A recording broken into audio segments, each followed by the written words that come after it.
Welcome to SR7 TV news బులెటిన్ల ముందుగా headlines. Rahul Gandhi సంచలన వ్యాఖ్యలు, కేంద్ర ప్రభుత్వంపై తీవ్ర విమర్శలు.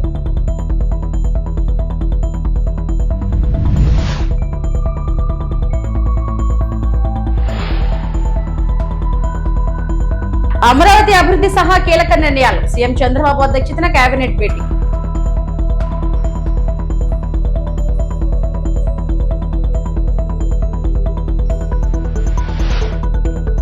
అమరావతి అభివృద్ధి పనులపై మంత్రి నారాయణ సమీక్ష, కొండవీటి వాగు పనులకు కీలక ఆదేశాలు.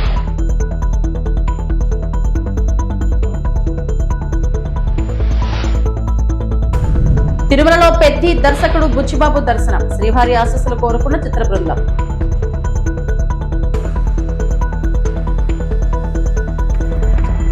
న్యూఢిల్లీలోని హైదరాబాద్ హౌస్ లో ప్రధాని నరేంద్ర మోడీ వెనిజువెలా తాత్కాలిక అధ్యక్షురాలు డెల్సీ రోడ్రిగేజ్ తో ద్వైపాక్షిక చర్చలు నిర్వహించారు. ఇరు దేశాల మధ్య సంబంధాలను మరింత బలోపేతం చేసే అంశాలపై ఈ భేటీ కీలకంగా మారింది. ఈ సమావేశంలో ఇంధన భద్రత, వాణిజ్యం, పెట్టుబడులు, ఆరోగ్యం, ఫార్మాన్యూటికల్స్, రవాణా మరియు పునరుత్పాదక ఇంధనం వంటి రంగాల్లో సహకారాన్ని విస్తరించే అవకాశాలపై ఇరుపక్షాలు సమగ్రంగా చర్చించినట్లు సమాచారం. వెనిజువేలా నుంచి భారతదేశానికి ముడి చమురు సరఫరా పెరుగుతున్న నేపథ్యంలో ఈ భేటీకి ప్రత్యేక ప్రాధాన్యత లభించింది. ఇరు దేశాల వ్యూహాత్మక భాగస్వామ్యాన్ని మరింత ముందుకు తీసుకెళ్లే దిశగా ఈ చర్చలు జరిగినట్లు అధికారులు తెలిపారు. ఈ సమావేశంలో విదేశాంగ మంత్రి ఎస్ జయశంకర్, ఇతర ఉన్నతాధికారులు కూడా పాల్గొన్నారు.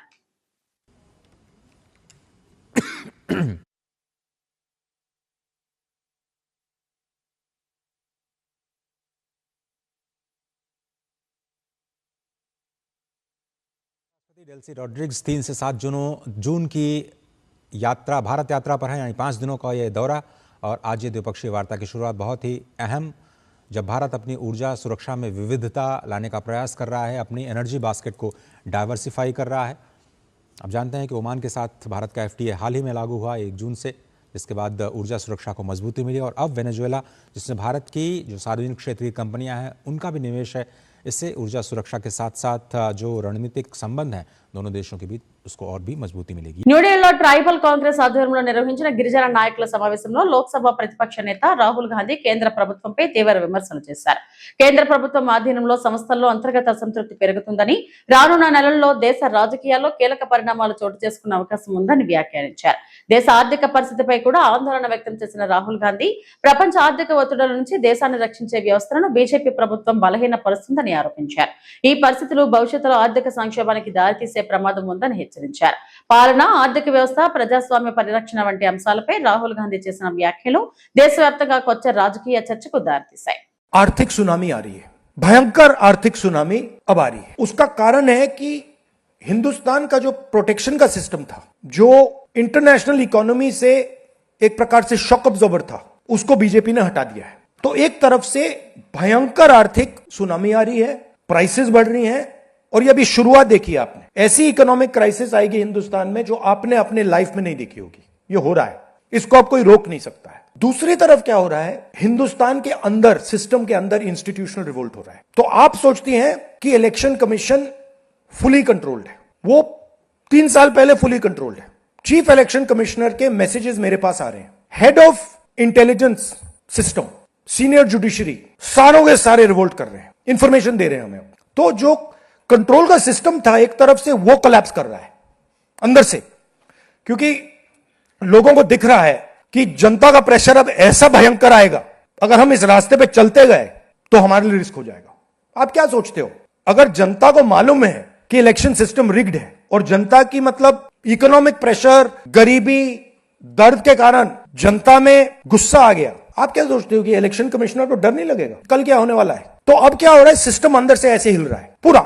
और मैं आपको ये बता दूं कि मेरे पास इंफॉर्मेशन आ रही है, सिस्टम मुझे इंफॉर्मेशन दे रहा है, मोदी जी के बारे में, शाह जी के बारे में, उनके बेटों के बारे में, मिनिस्टर्स के बारे में, अजीत डोवल के बारे में पूरा इंफॉर्मेशन है, धड़ाधड़ धड़ाधड़ धड़ाधड़ हमारे सिस्टम से आ रहा है। अब ये हो सकता है कि जनता के प्रेशर को ये सप्रेस करने की कोशिश करें, इमरजेंसी जैसी चीज कर दें, हो सकता है। बट अब हम दूसरी स्टेज में जा रहे हैं, पहले हम फुल कंट्रोल स्टेज में थे, अब ये आउट ऑफ कंट्रोल जा रहा है इनके। मैं मोदी जी के पास जाता हूं, जब मीटिंग में जाता हूं, मैं आपको बताऊं, मेरे पास मोदी जी के पर इतना इंफॉर्मेशन है, मोदी जी जानते हैं, मैं भी जानता हूं। जब मैं उनसे मिलता हूं, भैया हाथ में आप लगाना रहो, हिलना पड़ता है, क्योंकि वो जानते हैं कि जिस सिस्टम को मैंने कंट्रोल किया था वो सिस्टम कोलैप्स कर रहा है और पूरा इंफॉर्मेशन इसको दे रहा है। तो ये डायनामिक चल रही है। और आप देखना, मेरे अंदाजे से, मेरा असेसमेंट है, 1 साल के अंदर मोदी जी प्राइम मिनिस्टर नहीं होंगे। ఆంధ్రప్రదేశ్ ముఖ్యమంత్రి నారా చంద్రబాబు నాయుడు అధ్యక్షతన రాష్ట్ర కేబినెట్ సమావేశం జరిగింది. ఈ సమావేశానికి ఉప ముఖ్యమంత్రి పవన్ కళ్యాణ్ తో పాటు మంత్రులు హాజరయ్యారు. ఈ భేటీలో రాష్ట్ర అభివృద్ధికి సంబంధించిన పలు కీలక అంశాలపై విస్తృతంగా చర్చించి ముఖ్యమైన నిర్ణయాలు తీసుకున్నారు. అమరావతి అభివృద్ధి, Amaravati economic region, quantum valley project, తల్లికి వందనం పథకం నిధుల విడుదల, aviation policy 2026, city gas distribution network, solar విద్యుత్ ప్రాజెక్టులు, జలవనరుల శాఖ పనులు, ఉద్యోగుల సంక్షేమం వంటి అంశాలపై సమావేశంలో సమీక్ష జరిగింది. రాష్ట్ర అభివృద్ధి, పెట్టుబడుల ఆకర్షణ, మౌలిక వసతుల కల్పన మరియు ప్రజా సంక్షేమమే ఎన్డీఏ ప్రభుత్వ ప్రధాన లక్ష్యమని అధికారులు తెలిపారు.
కృష్ణా జిల్లా పెనుమలూరులో నిర్వహించిన టీడీపీ సమన్వయ కమిటీ సమావేశంలో మంత్రి కొల్లు రవీంద్ర వైఎస్ఆర్సీపీ నాయకులపై తీవ్ర విమర్శలు చేశారు. వైఎస్ఆర్సీపీ అధికారంలో ఉన్న సమయంలో పాలనలో అనేక లోపాలు చోటు చేసుకున్నాయని, కృష్ణా జిల్లా ప్రతిష్టను దెబ్బతీశారని ఆరోపించారు. స్థానిక సంస్థల ఎన్నికలను దృష్టిలో ఉంచుకుని పార్టీ శ్రేణులను మరింత బలోపేతం చేయడం, ఎస్ఐఆర్ పై అవగాహన కల్పించడం లక్ష్యంగా ఈ సమావేశం నిర్వహించారు.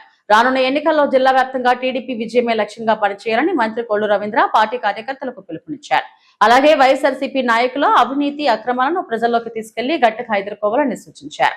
రానున్న ఎన్నికల నేపథ్యంలో కృష్ణా జిల్లా రాజకీయ పోటీ మరింత ఉత్కంఠభరితంగా మారుతున్న సంకేతాలు ఈ సమావేశంలో కనిపించాయి. రాజకీయాలు జరిగినటువంటి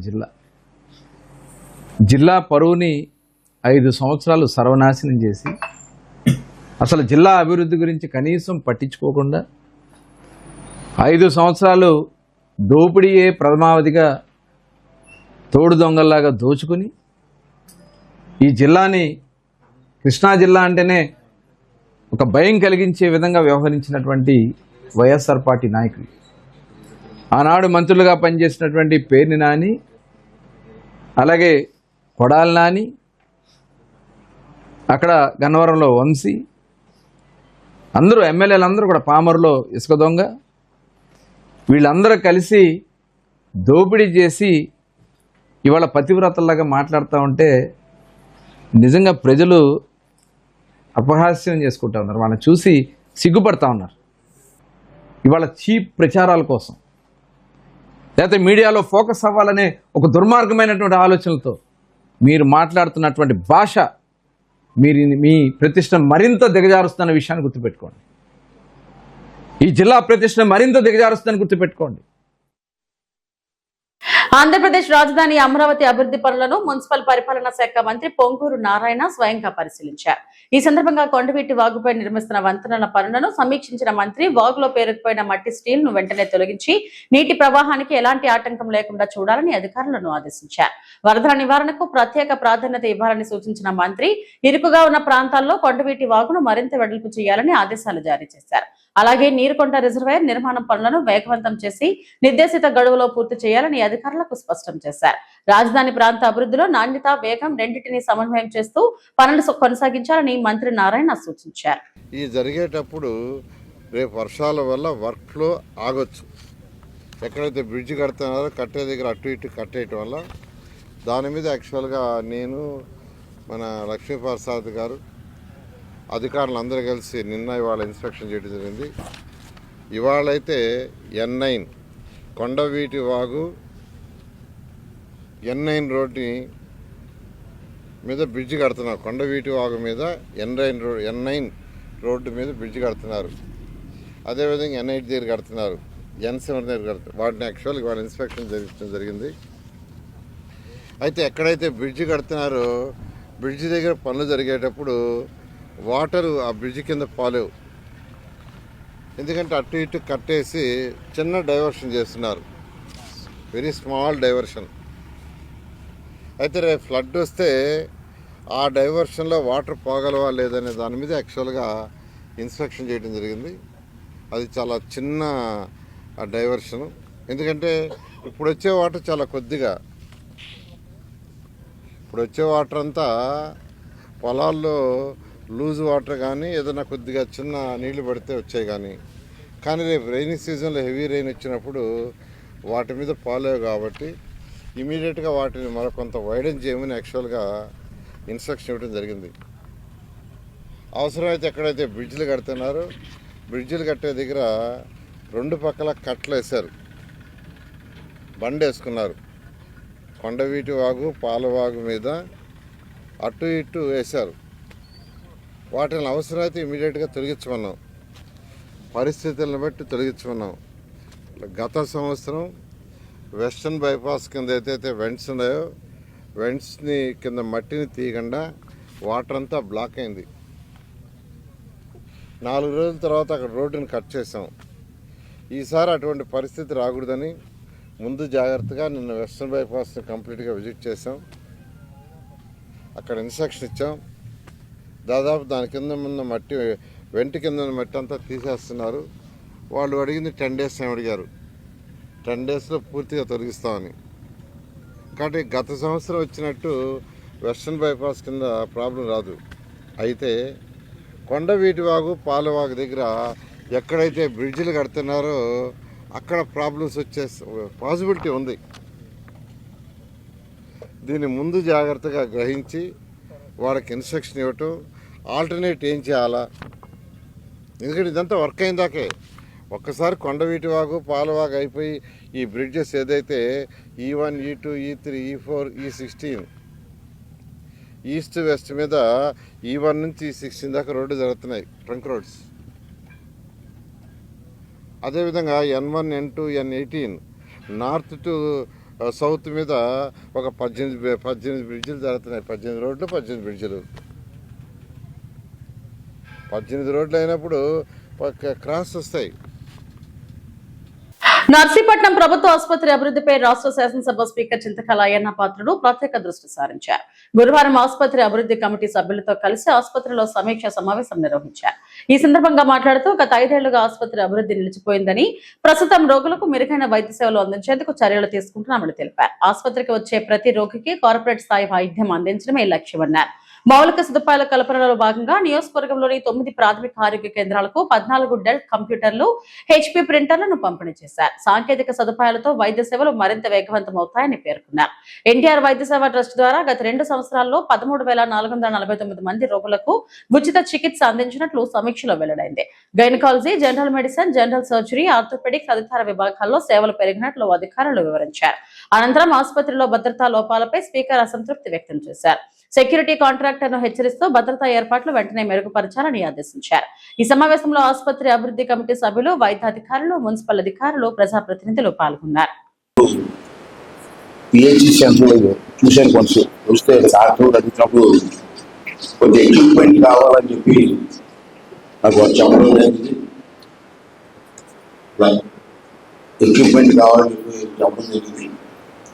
అయితే గవర్నమెంట్కి నేను రాశాను. ప్రతి మనకున్నటువంటి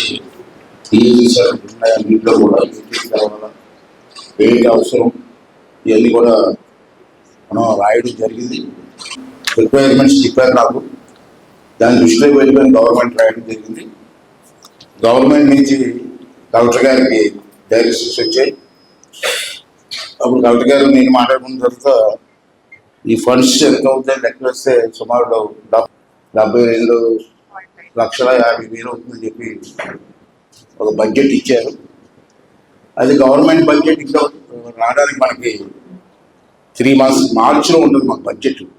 ప్రతి సంవత్సరం మార్చిలో మార్చిలో బడ్జెట్ అసెంబ్లీలో శాంక్షన్ అయితే రావాలి అంటే లేట్ అవుతుందని ఉద్దేశంతో సిఎస్ఆర్ గ్రాంట్స్ అంటే మనకు కొన్ని కంపెనీస్ ఉన్నాయి మనకి అచ్యుతాపురం దగ్గర వాళ్ళ దగ్గర సిఎస్ఆర్ గ్రాంట్ అని ఉంటుంది. ఆ గ్రాంట్ని వాళ్ళందరినీ పిలిపించి మాట్లాడితే వాళ్ళు దగ్గర ₹1 మనకి గ్రాంట్ ఇవ్వడం జరిగింది. ఆ ₹1 మనం ఇస్తామంటే ఫస్ట్ ప్రయారిటీ హాస్పిటల్స్కి ఇద్దాం, స్కూల్ బిల్డింగ్స్ సెకండ్ ప్రయారిటీ ఇద్దాం అని చెప్పి ఇంత హాస్పిటల్స్కి ప్రయారిటీ ఇచ్చి మీరు ఇచ్చిన రిక్వైర్మెంట్ ప్రకారంగా ఆఫీసెస్ కూడా మాట్లాడడం ఏటేటా అవసరం ఒక హాస్పిటల్ ఫుల్ ఫ్లెడ్జ్డ్గా ఉండాలంటే ఏటేటా అవసరం అని చెప్పి రాయడం జరిగింది. దాని ప్రకారంగా మనకు ఉన్నటువంటి గ్రామాల్లో పెద్ద గ్రామం వేమిలిపూడి, దానికి ప్రయారిటీ ఫస్ట్ ఇద్దామని చెప్పి డిసైడ్ చేశాను నేను. దీంట్లో మన మొత్తం ఐటమ్స్ అని రాసి ఉంటుందండి, మీకు ఇస్తాను. వేమిలిపూడి హాస్పిటల్కి 5,95,000 ఇచ్చాను. దీంట్లో కంప్యూటర్స్ కానివ్వండి, table for computer, office table, office chairs, తర్వాత ఇవన్నీ కూడా వాటర్ హీటర్స్, ఇది కూడా చెప్పారు. కానీ డెలివరీస్ అవుతున్నప్పుడు చాలా హాస్పిటల్లో చూస్తుంటాను నేను కోల్డ్ వాటర్ వాడుతున్నాను. నాకు తెలిసి నేను డాక్టర్ కాదు, నాకు నాలెడ్జ్ లేదు, కానీ డెలివరీస్ టైంలో హాట్ వాటర్ వాడతాను. ఏమంటే అట్లా కరెక్ట్ అని చెప్పింది. కానీ చాలా హాస్పిటల్లో చూసి చెప్పి కోల్డ్ వాటర్ అక్కడ ఏ వాటర్ ఉంటే వాటర్ వాడేస్తున్నారు. అలా కాకుండా ప్రతి హాస్పిటల్ కూడా ఒక హీటర్స్, వాటర్ హీటర్స్ కూడా ఇస్తే ఆ డెలివరీ టైంలో పనిచేస్తాయి కూడా, అవి కూడా ఏర్పాటు చేసాం. అనకాపల్లి జిల్లా నర్సీపట్నంలో వెన్నుపోటుకు 2 ఏళ్లు పేరుతో వైఎస్ఆర్ కాంగ్రెస్ పార్టీ ఆధ్వర్యంలో భారీ నిరసన ర్యాలీ మానవాహారం నిర్వహించారు. మాజీ ముఖ్యమంత్రి వైఎస్ జగన్మోహన్ రెడ్డి పిలుపు మేరకు మాజీ ఎమ్మెల్యే పెట్ల ఉమాశంకర్ గణేష్ నేతృత్వంలో ఈ కార్యక్రమం జరిగింది. పట్టణంలోని గాంధీ విగ్రహం వద్ద ప్రారంభమైన ర్యాలీలో వైసీపీ నాయకులు, కార్యకర్తలు పెద్ద సంఖ్యలో పాల్గొన్నారు. అనంతరం మానవాహారం చేపట్టి ప్రభుత్వానికి వ్యతిరేకంగా నినాదాలు చేశారు. ఈ సందర్భంగా మాజీ ఎమ్మెల్యే పెట్ల ఉమాశంకర్ గణేష్ మాట్లాడుతూ ఎన్నికల సమయంలో కూటమి ప్రభుత్వం ఇచ్చిన సూపర్ 6 హామీలను అమలు చేయడంలో పూర్తిగా విఫలమైందని విమర్శించారు. 2 ఏళ్లు పూర్తయిన నిరుద్యోగులు, రైతులు, మహిళలు, విద్యార్థులకు ఇచ్చిన హామీలు నెరవేరలేదని ఆరోపించారు. ప్రజలకు ఇచ్చిన ప్రతి హామీని ప్రభుత్వం వెంటనే అమలు చేయాలని డిమాండ్ చేశారు. అనంతరం నాయకులు, కార్యకర్తలు డాక్టర్ బిఆర్ అంబేద్కర్ విగ్రహానికి పూలమాలలు వేసి నివాళులు అర్పించారు. కార్యక్రమంలో వైసీపీ నాయకులు, కార్యకర్తలు, అభిమానులు పెద్ద సంఖ్యలో పాల్గొన్నారు.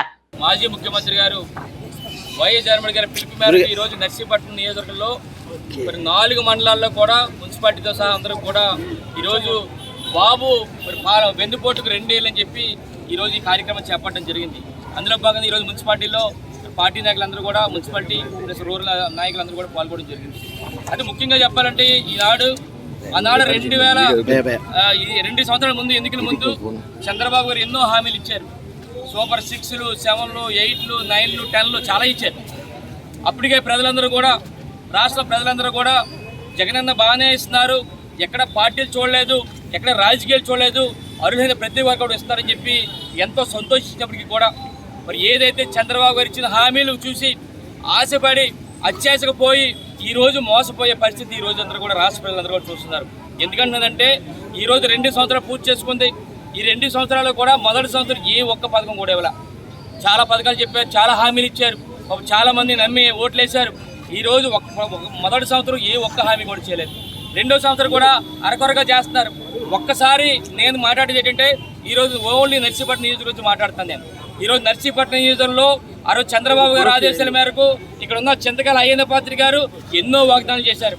సూపర్ 6లు, 7లు, 8లు, 9లు అంటే ఈ నర్సీపట్నం నియోజకవర్గ ప్రజలందరూ కూడా మరి చంద్రబాబు గారు ముఖ్యమంత్రి అవుతారు, ఈయన ఎమ్మెల్యే అవుతారు, కాబట్టి మనందరూ కూడా ప్రతి ఇంటికి కూడా ఈ చెప్పిన పథకాలు అనేవి వస్తాయని చెప్పి ఆశతో నర్సీపట్నం నియోజకవర్గ ప్రజలందరూ కూడా ఓట్లేసి గెలిపించడం జరిగింది.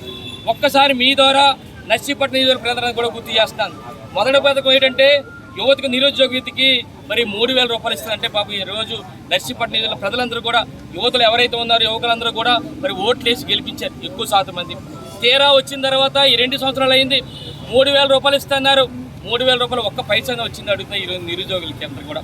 ఈరోజు నర్సీపట్నం నియోజకవర్గంలో ఒక్కరికి 3,000 అంటే మరి 24 నెలలకి 72,000 ఇవ్వాలి. అంటే ప్రతి విద్యార్థి కూడా ఎవరైతే నిరుద్యోగం ఉన్నాడో నర్సీపట్నం నిధుల్లో ప్రతి నిరుద్యోగి కూడా 72,000 ఇవ్వాలి. అంటే సుమారుగా 10,000 మంది నర్సీపట్నం నిధులు ఉన్నారు. అంటే సుమారుగా 72 కోట్ల రూపాయలు ఈ 2 సంవత్సరాల్లో మరి చింతకాల అయ్యన్న పత్రి బాకీ ఉందన్న సంగతి మీ అందరూ కూడా తెలుసుకోవాలి నిరుద్యోగులు అని చెప్పి మరి మీ ద్వారా తెలియపరచారు. తిరుమల శ్రీవారిని హీరోయిన్ జాన్వీ కపూర్ దర్శించుకున్నారు. బుధవారం రాత్రి నడక మార్గాన జాన్వీ తిరుమల చేరుకున్నారు. ఇవాళ ఉదయం ఆమె పిన్ని మహేశ్వరితో కలిసి స్వామివారికి జరిగే నైవేద్య విరామ సమయంలో తిరుమలేశ్వరిని దర్శించుకుని మొక్కులు చెల్లించుకున్నారు. దర్శనానంతరం ఆలయ రంగనాయకుల మండపంలో వేద పండితులు వేదాశీర్వచనం అందించగా టీటీడీ ఆలయ అధికారులు స్వామివారి పట్టు వస్త్రాలను తీర్థ ప్రసాదాలను అందజేశారు. నేడు పెద్ద సినిమా విడుదల సందర్భంగా కలియుగ దైవం శ్రీ వెంకటేశ్వర స్వామి ఆశీస్సుల కోసం తిరుమల వచ్చినట్లు జాన్వీ కపూర్ తెలిపారు.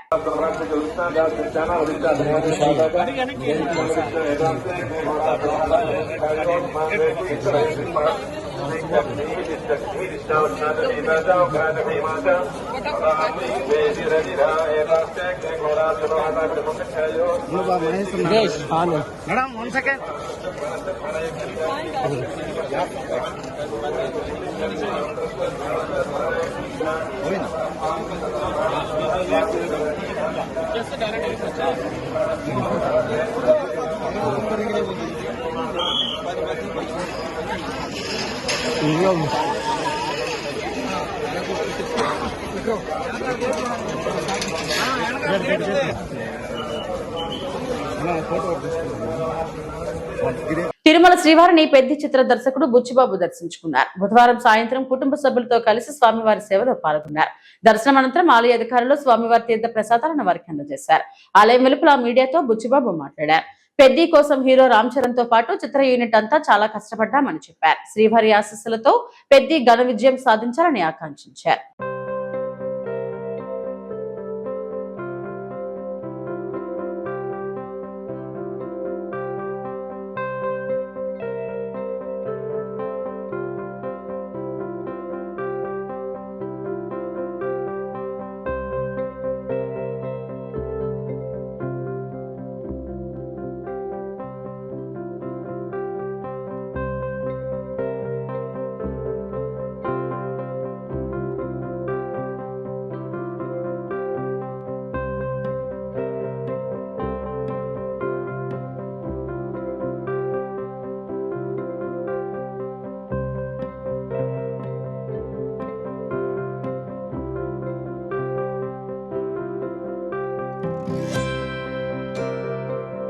స్వామి దర్శనానికి వచ్చాను. రేపే నా సినిమా రిలీజ్ పెద్ది మా సినిమా ప్రీమియర్స్ ఈ రోజు నైట్ 8 o'clock కి. ఉప్పిన సినిమాకి ఎలా వచ్చానో ముందుగా అందుకే స్వామి దర్శనం చేసుకోవడానికి వచ్చానండి. చరణ్ గారి కష్టం, మా టీం అందరి కష్టం, మేము ఎంత కష్టపడాలో అంత కష్టపడ్డామండి. ఇంకంత స్వామి చేతుల్లో ఉంది. మా బ్లాక్ బస్టర్ కొట్టాలని ఆశిస్తున్నానండి. Thank you. విజయనగరం జిల్లా గజపతి నగరం నియోజకవర్గంలో చంద్రబాబు వెన్నుపోటు 2 ఏళ్లు పేరుతో వైఎస్ఆర్సీపీ నాయకులు కార్యకర్తలు ఆందోళన కార్యక్రమం నిర్వహించారు.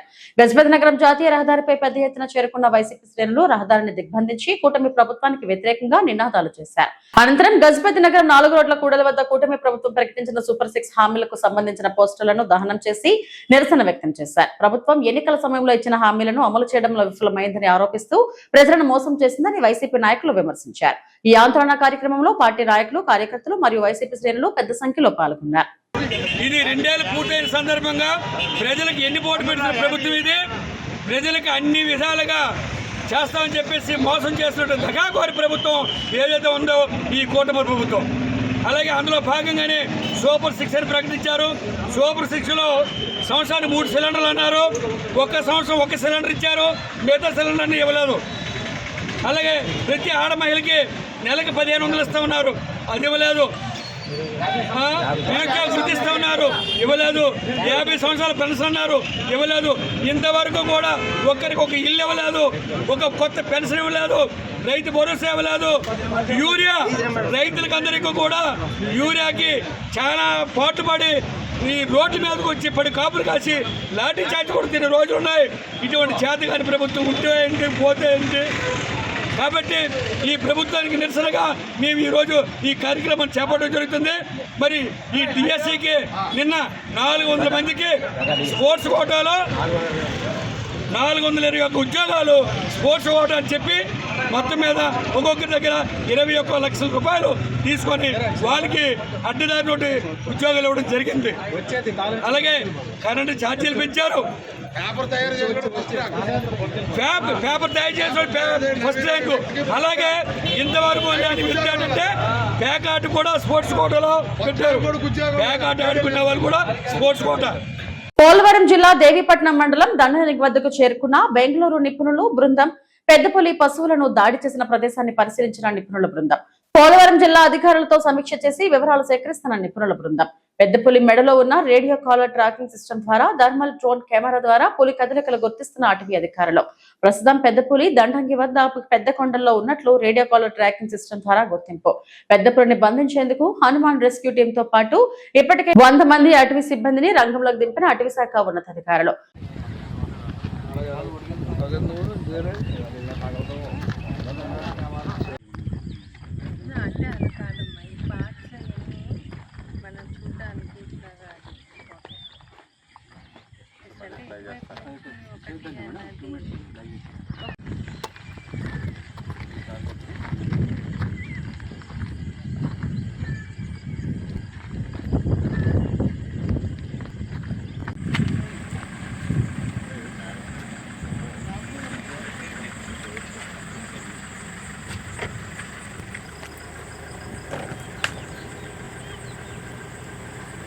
ఇవి పట్టరుకున్న బులెటిన్ అప్డేట్స్. నమస్తే.